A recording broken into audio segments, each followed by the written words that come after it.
that time I was reading about 100 to 150 books a year, starting like Crazy 2016. number. Having just one person believe in you is enough. Your social life. Outlining something a little more edgier and a little darker series. I think that's the key for being young.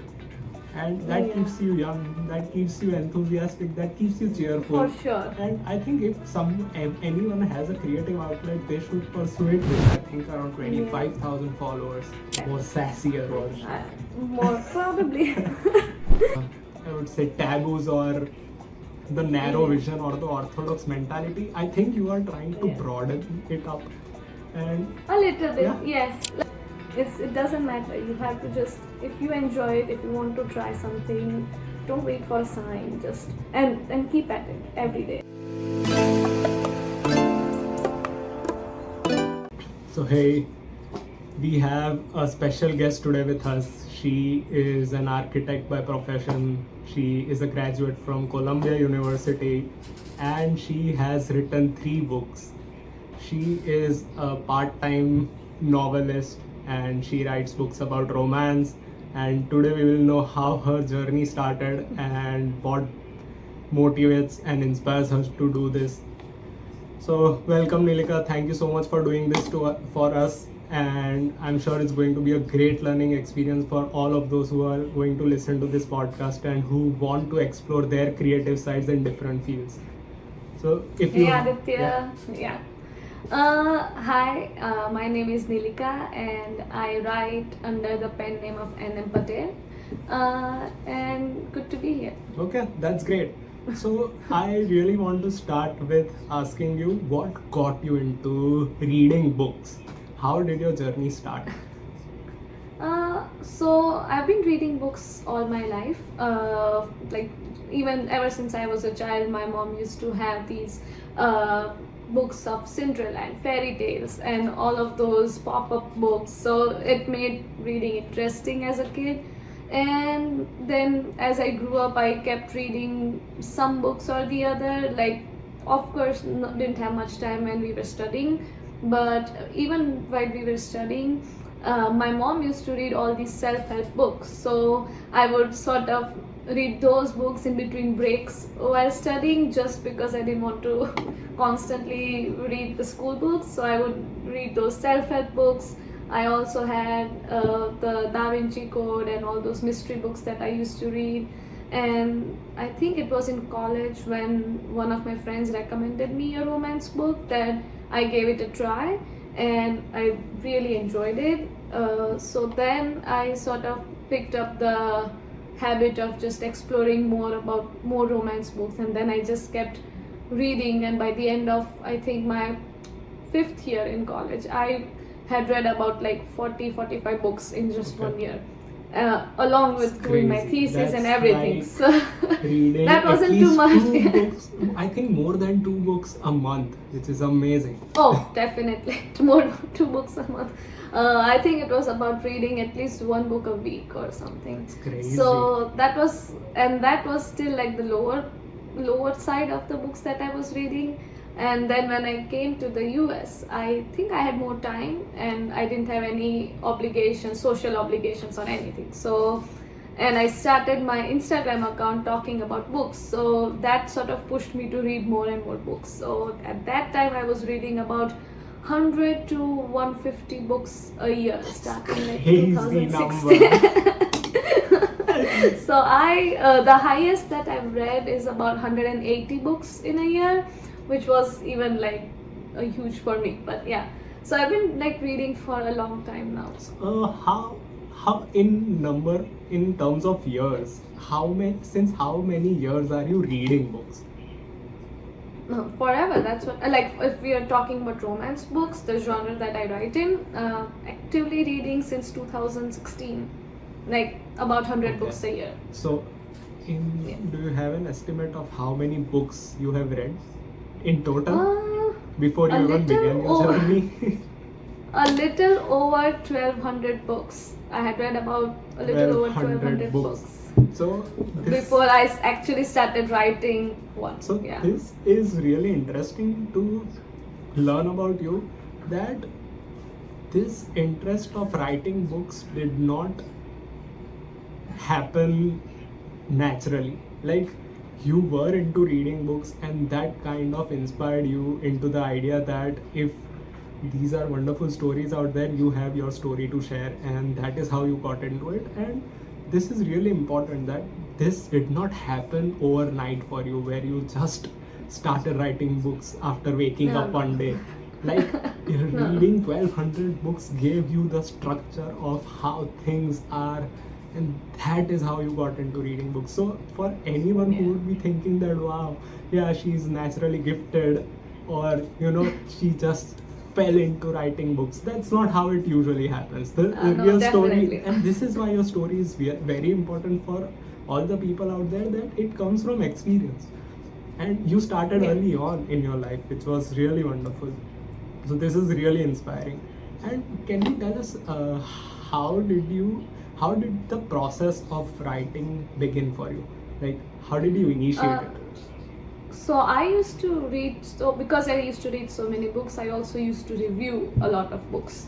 And while reviewing, you often find yourself wondering about why certain things happen in a story, what drove the characters, etc. And those things sort of made like a little more, gave me an interest in figuring out how, what if the character had responded some other way? What would have happened if the story didn't go this way or some other way? So it made me think a lot. And I also realized, like, there were so little books, or so few books, which had characters like us, like Indian characters in an American setting, because the most of the books that I read were set in US or UK or some other international country. And when you actually come to the US, you see, like, there are so many of us here. Like, everywhere around us, we see so many different types of people from all over the world, like Asians and South Asians, and we're just everywhere, and we are a lot of people here. But I never really saw us in those books. Like, we were just probably like a side character who was a tech person or just a friend, and we never really had a story. So I'm like, we do deserve some stories told, that where we are the main characters, where we are in the US and we are falling in love with people around us. And it was very natural for interracial couples or intercultural couples to fall in love outside of India or in a foreign country, because here we are a very big mix of people. It's not like we're divided by state, or like most of the people, if you're in Gujarat, you just mostly see Gujarati, so it's obvious that you're going to fall in love with another Gujarati person for most people. So it was a lot different in the US setting, and I got to explore a little more interracial relationships. And of course, because it's a bit of a realistic story, I also wanted to incorporate like a very realistic, not very, but at least slightly realistic portrayal of how Indian parents would react to like certain intercultural relationships, how the society would react. But I also wanted to give hope in my books, so I'm not making it like too sad or to that extreme level of dramatics that some parents could go to, but it's like a certain level of dramatics. But yeah, I just wanted to tell stories with like characters that look like us, so people who are reading would at least connect a little bit on some level. Yeah, I think so. Just looking at your idea of how curiosity was the measure for you, and what was your inspiration to write new things, I really loved how you would not just read the story, but you would think about multiple endings or multiple stories in parallel going on in your head, and that is what inspired you to write. So I think curiosity is a big drive that you have inside of you, and that is what keeps you going. And I really think it is important to bring this story out in front of all the people, that we as Indians, we don't get a lot of attention in the mainstream media. Things are eventually changing for the better, but we are a lot of people. We are like 1 in every 5 individual in this world, which is a huge number. And our story is important in every way. And if our story comes, I think you are an inspiration to all those people out there who want to write stories and who want to bring the picture of our upbringing and our culture in mainstream media, which is really great that you see the things moving in that direction and you are inspiration to all Yeah. those writers back in India. I'm sure there are great writers in India as well, but Oh, for we sure. need to have a more global picture now. We are not just limited to our Yeah. country. I like the message. Yeah, for sure. Yeah. And now I want you to get into the details of you told us that how you got into writing books, how did it pan out, but that was the idea. But on an execution level, like Yeah. how tough is it actually writing the book? Oh, it's like very tough. In the beginning, like when I sort of felt like, oh, should I write it? I was like, I wondered for like 2-3 weeks if I should even try. Like, I mean, it was circling in my mind for like a while, probably a few months. Like, maybe I could also write it. Like, just seeing some author's journey on Instagram and just their life and how they're, working, they would share their stories. And I was like, maybe I could do it. I had some time. So it was very tough actually getting into writing because it was for a long time that it was circling in my mind that I wanted to write a book, I wanted to try it, but maybe whether I could do it, if I even had the ability to, type out 300-400 pages of just a story. It was very intimidating and daunting. But then, to be honest, I talked to a few of my friends on Instagram and just asked them, like, do you think I could write it? Should I try it? And they were like very encouraging. And they're like, yeah, sure, try it. Like, there's no harm in trying it. It's not like I'm publishing it.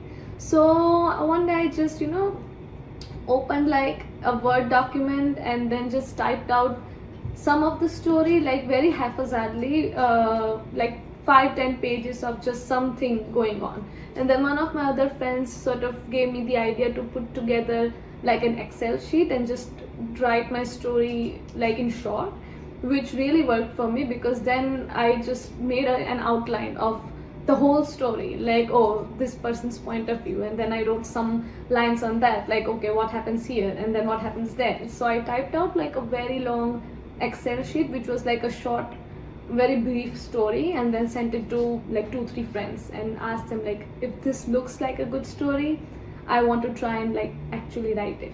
And they were all very encouraging and they were like, yeah, it's a good story. So then I would sort of like write 2-3 chapters and then send it to my friends, and then write 2-3 chapters and then send them some more. So it kept me going. Like, it gave me like short format. I didn't have to write the whole story and send it to somebody.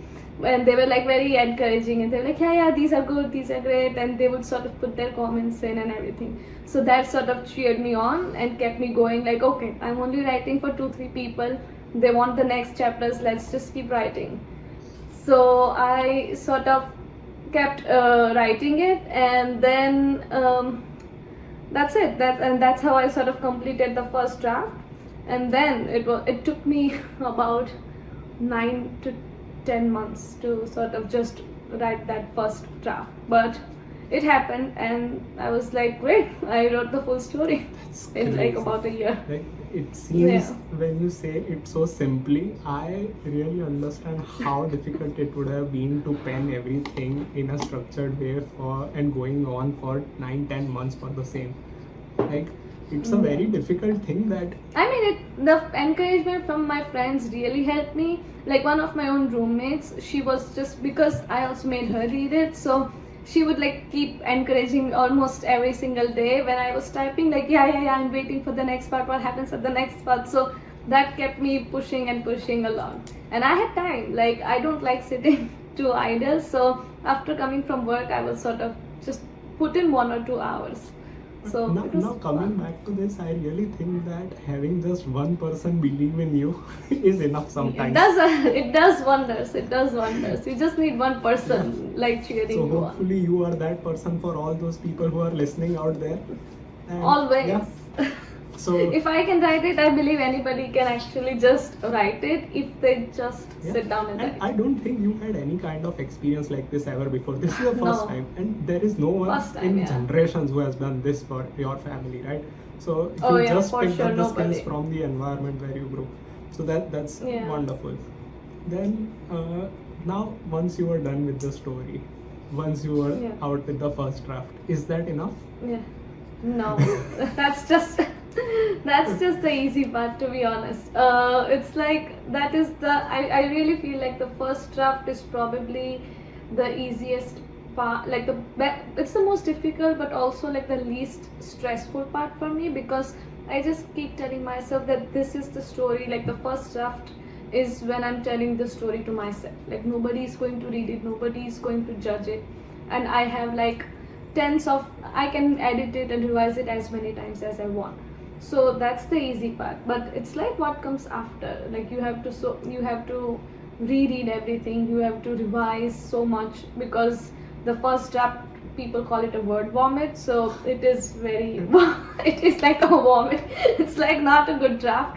So you have to make it like more what do you call it? Uh, well written, cohesive. You need to have better words, better descriptions. Like you think over about every dialogue, every sentence, and like figure out how to make it better, like how to make it sound better, like read better with a better flow. So it's a lot of revision and revising that you do on your own, and then you have to find, especially for the first time, you always have to like find people you connect with, like editors. I had to do so much research.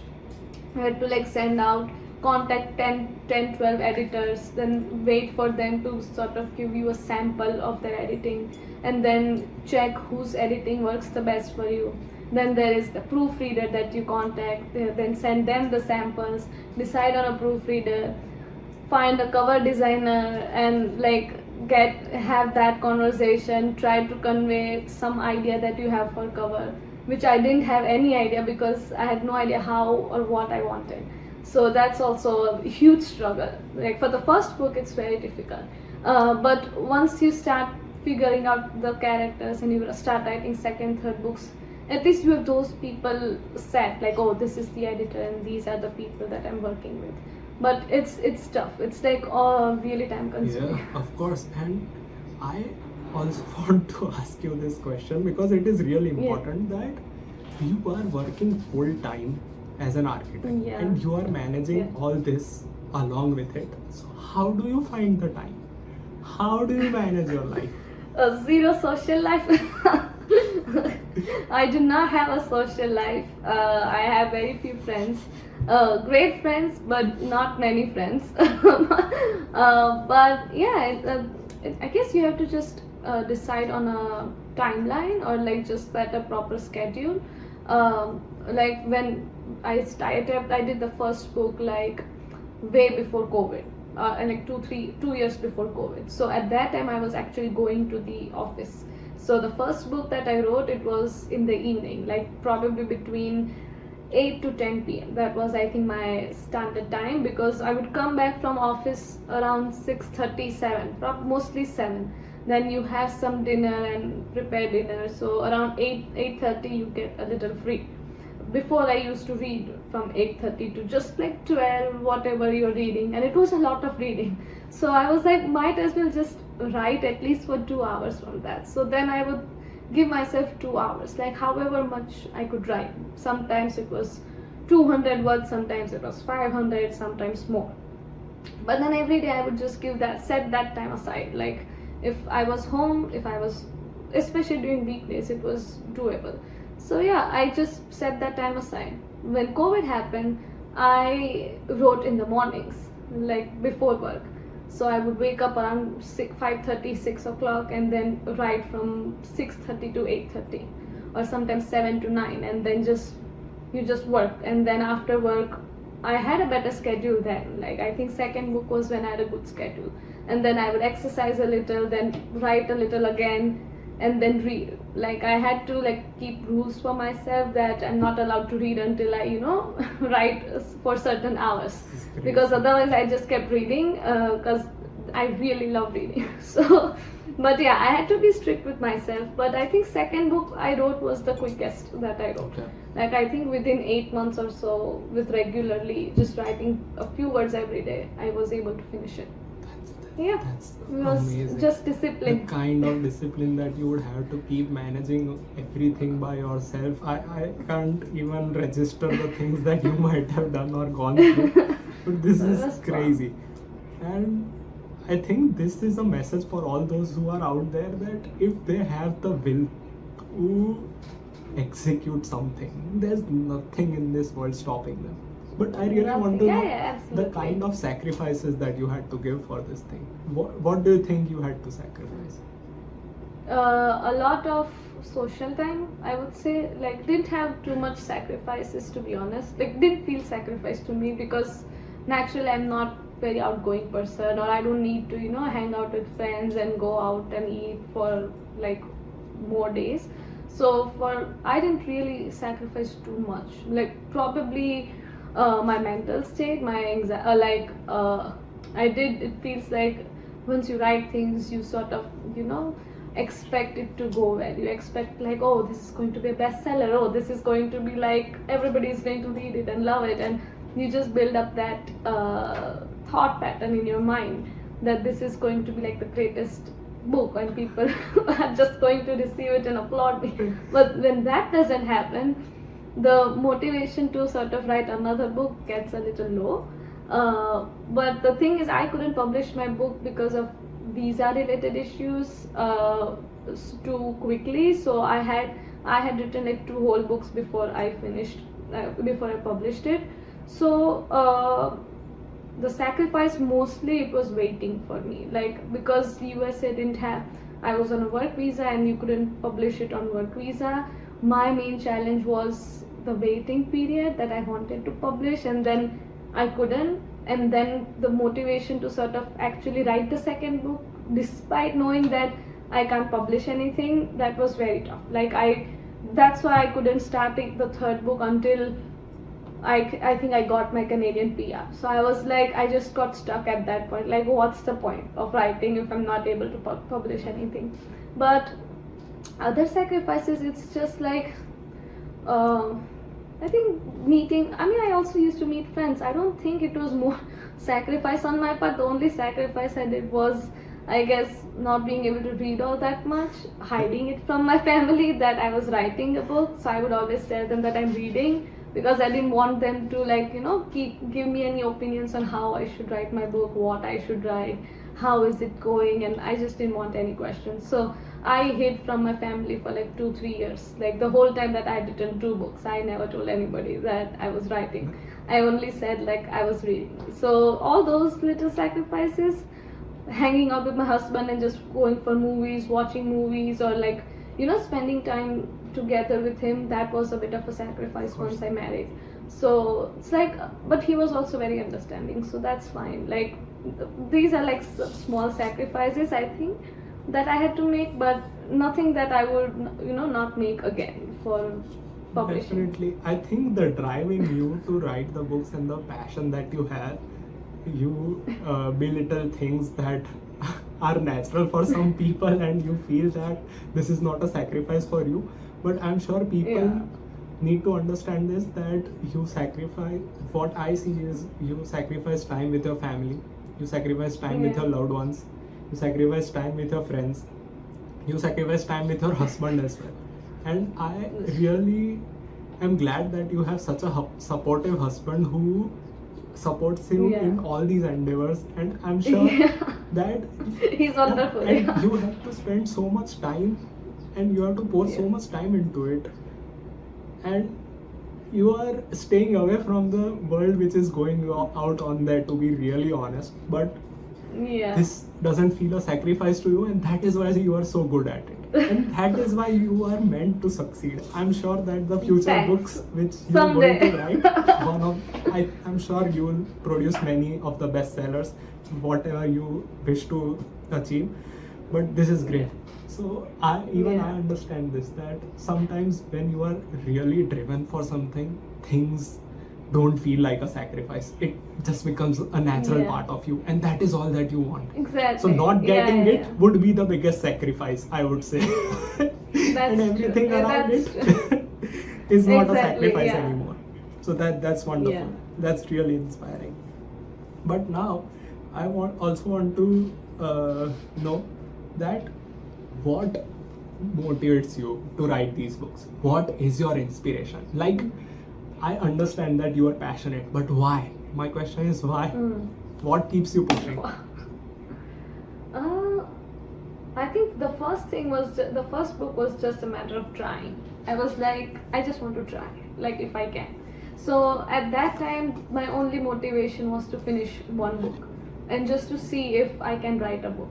The second motivation, I think, once I wrote the book, I was like, I need to, now that I have, I guess, I realized that I can actually write and complete a book. I was like, then I can complete a second book as well. And I had like different stories that I wanted to tell. Like for the second book, I focus on farmer suicide and how it impacts like the family of the person, of the people, family and the people who are left behind. So I wanted to sort of shed some light into that. And then I had another idea where I wanted to tell a story about arranged marriages. Like, I know how much our parents like arranged marriages and how much we frown upon arranged marriages. And I, like, my first two books were, the first book was like a love marriage where the parents frown upon the system and how we prefer the love marriage. But second book was like a completely different topic, with her farmer suicide. And the third was where I wanted to sort of challenge our generation. Like, maybe arranged marriage might not be so bad. Like, why not give it a chance? And like, you know, just to push people. Like so I wrote a book where the arranged marriages work.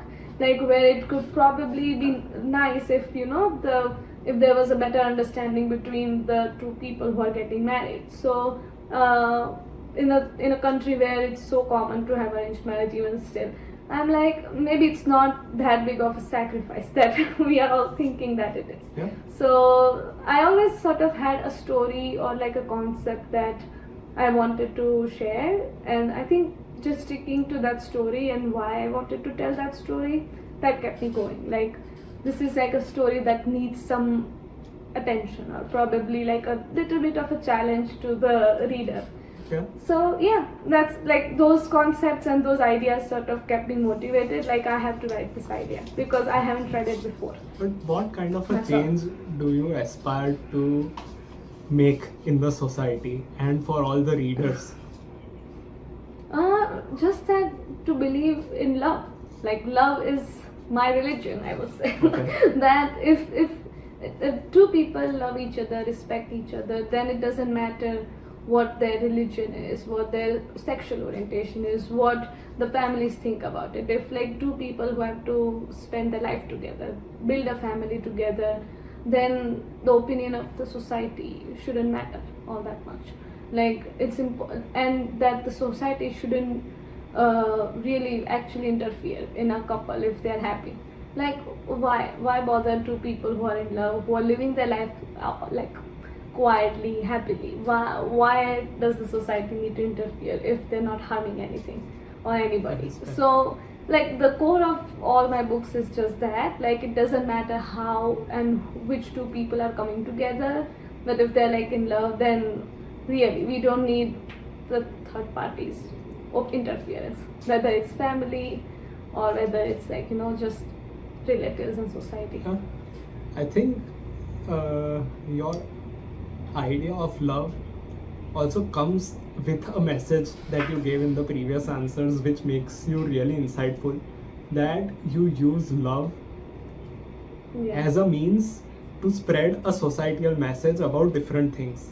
And I think that your idea is basically about challenging people with your stories, with the blocked or a few I would say taboos or the narrow vision or the orthodox mentality. I think you are trying to broaden it up. And a little bit, Yeah. yes. Like, I know it doesn't, I mean, I don't write books that parents could read.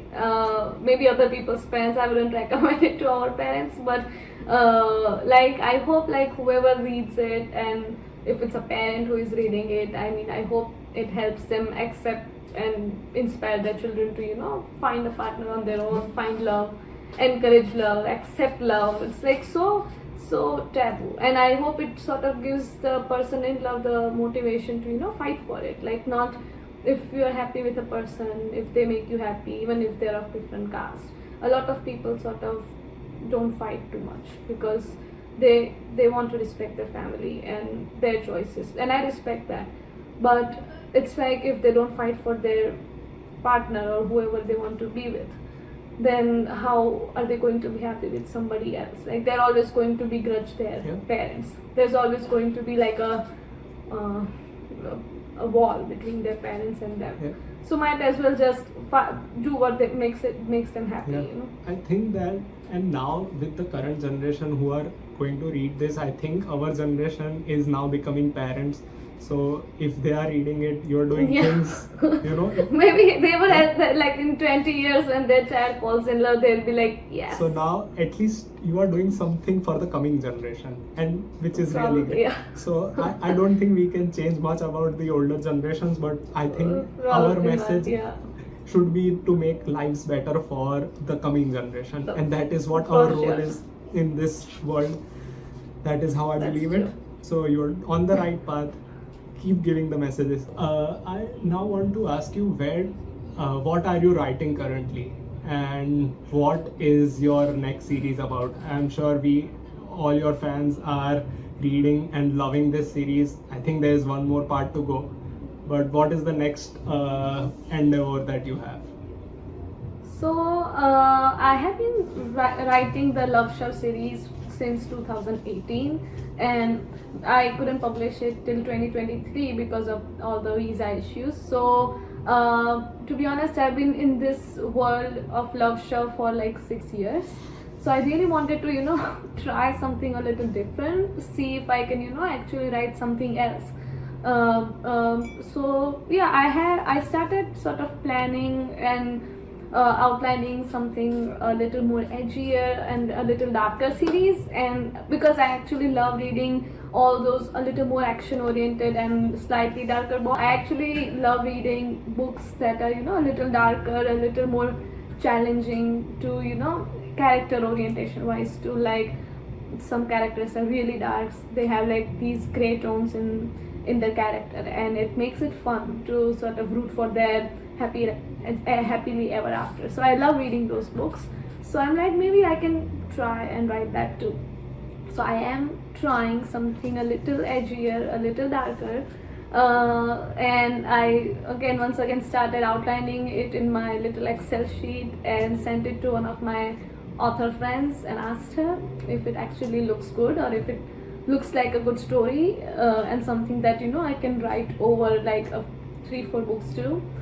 And she was very encouraging, and I'm like, okay, let's try it. So I have just last week started writing the darker romance, and I am probably planning to publish it under a different pen name, because NM Patel doesn't really vibe with a darker romance. It's a little like, I don't think anybody with a Patel last name would pick up like a dark. That would be offensive to all those Patels out there. Yes. Or maybe just it doesn't, like, we as an Indian people, we vibe with a little more colorful contemporary romances. I think you should go ahead with this. I think you need to break this barrier for all the Patels out there. That the barrier doesn't break. The barrier doesn't break. I think people would just see it as like a very good dark romance, and that would be just more funny for them than a little more like they would. I think with the Patel surname, they would instantly. I see you as the only hope we have to change our fortunes. I don't want that. I don't want that mantle.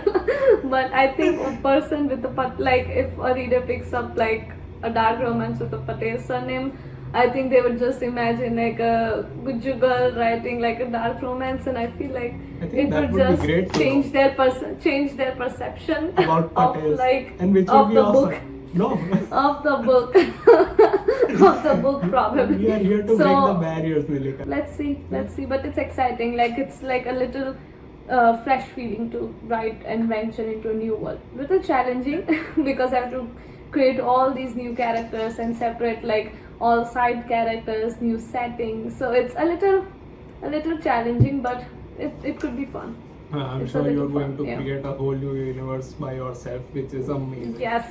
You're doing it like out of thin air, which is Yes. I can't even imagine how much effort it takes. But I think it comes from the experience of reading those 1200, 1500 books that you have, and Yeah. that is the way to go. Which I still continue to read though. Yes. I know that you important. have this record on a Kindle. How many days did you go straight reading without a break? How For much me, was- I think weeks. I think by the weeks, I think I've continuously read like 350 weeks or something, which is so many years. It's Okay. like probably near 7 years or something that I've read every single week. The days sometimes it happens like you can't keep up. Someday you're on holiday. The days streak isn't that great, but my week streak is pretty amazing. It's inspiring. I've never continued anything for 7 years. 7 years apart from breathing. So let's go into this writing process and everything is one part of it. Like, how do you think? How difficult is it to actually generate money from this whole process? Very, very difficult. Like I sell my ebook. If I'm selling my ebook for $4.99 or $3.99, and I'm a self-published author, so I exclusively mostly sell everything through Amazon. So Amazon takes about 40% of my royalties from ebooks. So they say that I get 60% or so, but 60% of again $4.99 and $3.99 is not that much. It's like $2 or $3 per book. And same for paperbacks. Like paperback, I get a royalty of I think 60% as well, but in 60% it's after they cut the printing costs and all of those fees. So at the end of the day, I make about $3.5 from my paperback as well. So you have to sell too many books to actually sort of think about making any income from these things. So it's not, I don't make I'm not a full-time writer, and I don't make any kind of full-time income from this. So right now I don't focus on this as like an active income job, because otherwise I would break down and just stop writing, because it's not that much. So it's a decent passive income after my third book. My third book actually really did well because I actually invested a little in marketing. I did PR boxes. I gained a lot of Indian readers and like bookstagrammers who actually wanted to help me promote, which was great. Like I didn't have that much support or readership in my first two books, but from the third book I hired like a PR, Swipe the Book PR. They were really great. I'm also going to work with them forever in the future, because I think we did gel well together and I did love their efforts. But I think it's very difficult, but I at least found my audience, I would say. Like I found my Indian readers and Indian audience. There are so many wonderful readers who actually connected with my books, which is a huge blessing, and hopefully they would like my other darker books as well. But it's still not enough to help you write full time. I think you have to sell I think probably tens of thousands of copies to actually, and have multiple books which sells like thousands of copies to actually make it as a full-time writer, because what I make in my architecture firm and my full-time job, that's like probably 10 times more than what I make from books.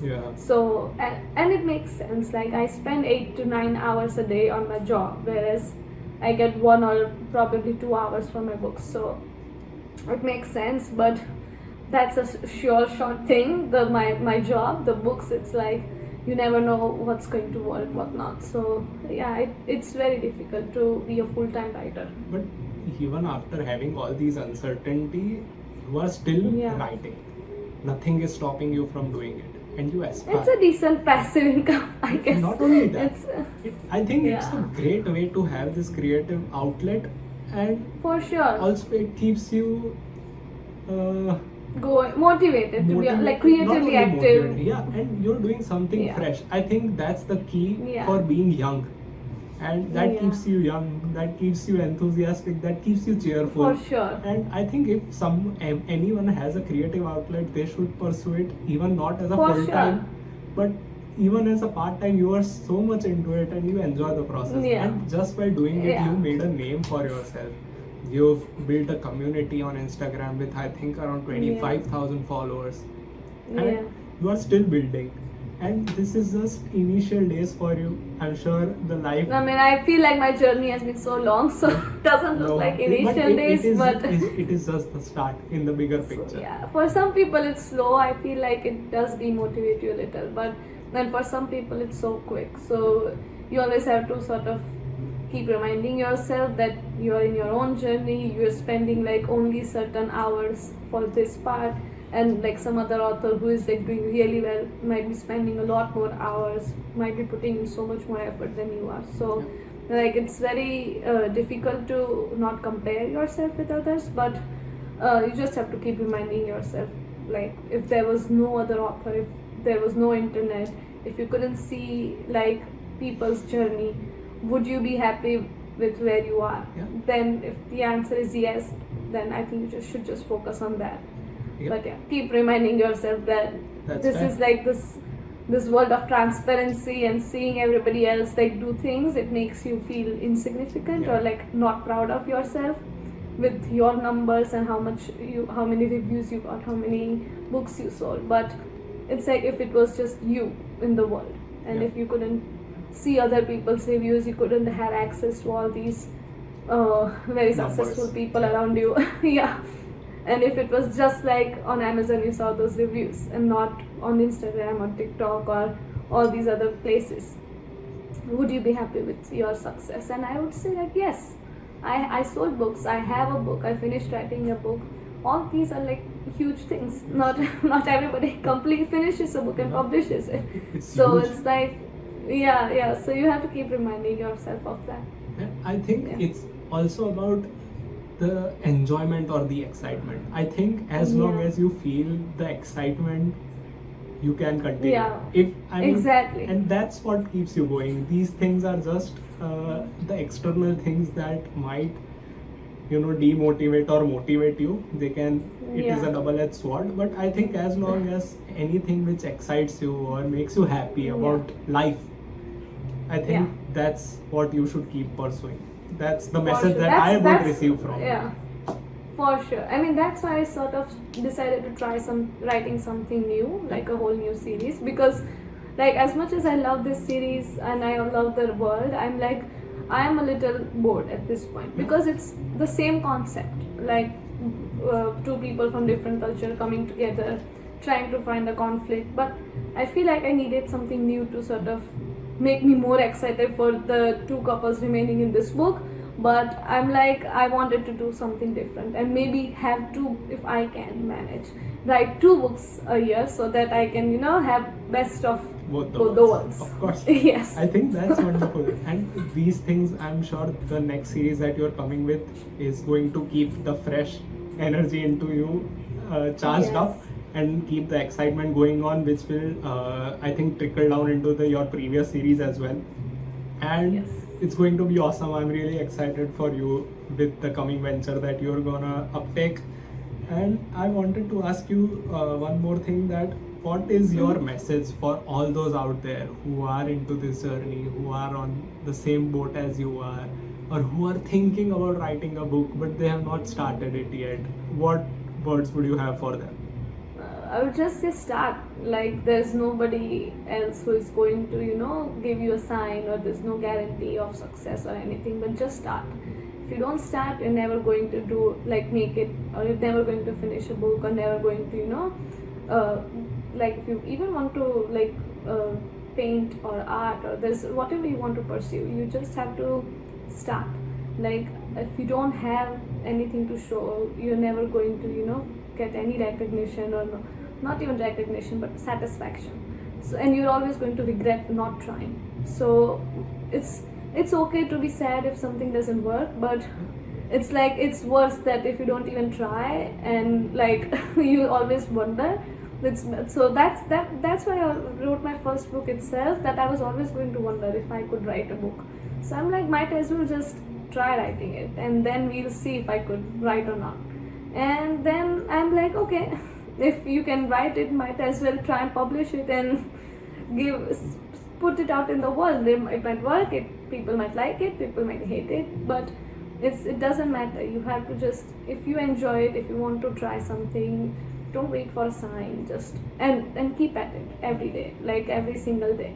There's no, and you're not going to love it every day. You're going to be bored, you're going to be frustrated, but you just have to do it, practice it almost every single day. Take a break, but do it. Like it's just like building, like going to the gym. Like you're not going to see any gains if you're like going to work at it sporadically or just once a week or something. But you do it every single day. In the 6 months, you'll see so much change. Yeah. So if you write every day, even if it's, imagine 500 words, that's how many words in 6 months. I should have used simpler examples. If it's 100, if it's like 1,000 words every day, that's not too much. You used to write like 250-word essay, which would take us like 15-20 minutes in exam. Imagine like writing 4 such 250-word essays. Probably would take you an hour. Do 1,000 words every day. A normal book is average 90,000 words. In 90 days, you would have a book. It's like ideally. Yeah, that If is you fair. do it like 500, if you do 500 words a day, which is still less, every single day, you would have one book in 6 months. That is fair. Which is still good. Which That is is great. great. 6 months, it's not bad. And also, I think with the process of beginning, like having a picture in your head to putting everything down on a piece of paper and getting that thing done and executing it, it's so much of a learning experience in itself. Even if you publish just one book, it has no results, but still you did a great job. You learned a new skill. You did it. Yeah. Yeah, You did. exactly. Even if it is for you. Yeah, just do it. You would be so proud of yourself. Well, that is fair. So if Just do it for you, like so that you don't have to wonder, like all your life if you could have done it. that Just is do for it. sure. At least Yeah, you there's would no know age that. limit. There's no barriers. No age limit. Just do it. And what about those people, especially from our country, who feel, this shame in like writing romance books, or shame into discussing things which are not discussed in culturally or in the family? How do you think they should navigate on this journey where there is so much societal and family pressure? I mean, you got this Don't advantage tell, that yeah. you were away from them. I They couldn't was see you. for sure. Yeah. Don't tell them what you're doing. Don't tell them what you're writing about. Like just create like a separate space, like just for that 1 hour. Yeah. We don't need to be open to about ourselves, about everything. You can't force people to accept you for what you like, what you enjoy, and you don't have any obligation to anybody to make you like to share with everybody. It's like your life, that you can keep certain parts to yourself. You choose what you want to share with whom. So I didn't tell my family what I was writing. I told them romance. When people asked me if they could read it, I said no because it didn't have like a content that I was comfortable letting them read it. So my parents accepted it. They didn't read it. They still encouraged me, and they still told me like, oh, but what if you didn't write so much explicit stuff? And I was like, you just don't need to read it. And this is I do want to write it, and I am going to write it. I just don't want you to read it. And I think that's that. Like, we don't discuss it. It's Indian household. Like, you don't actually like talk about that stuff. But at least they accept it, and they're like fine with it. And I think once you executed it, they have been really supportive, and they Yeah. are really proud of you at this point. And And sure. for sure, you can use a different pen name. I think that also kind of helps. Exactly, with the different pen name. I mean, exactly. Like that's why I decided to write under NM Patel and not my real name. I could have made it like NM Patel is still a sort of my own name, but that's why like for darker books that I want to write, I'll keep like a separate A pen. more sassier version. More probably. At least some not nothing like the initials and a surname kind of a thing, but I might, and of course I'll tell my mom the name and she's still not going to read it, but still it's like it's just something different. But Let me see. But thank you so much for doing this, and I think you are the flag bearer in our family, and I think you will be a flag bearer for all the people who are listening to you and all those who are aspiring to write or get into any kind of creative fields. I think you are an Yeah. inspiration that, in spite of having a full-time job, being married, managing your family, you can still pursue your creativity. If you manage, if you have the drive, if you have the will to do it, nothing in Yeah. this world can stop you from doing what you want to do. Yeah, exactly. You can be slow, but you can do it. Yeah. It's not a competition, and it's like even if you just try, it's like worth it. That is definitely true.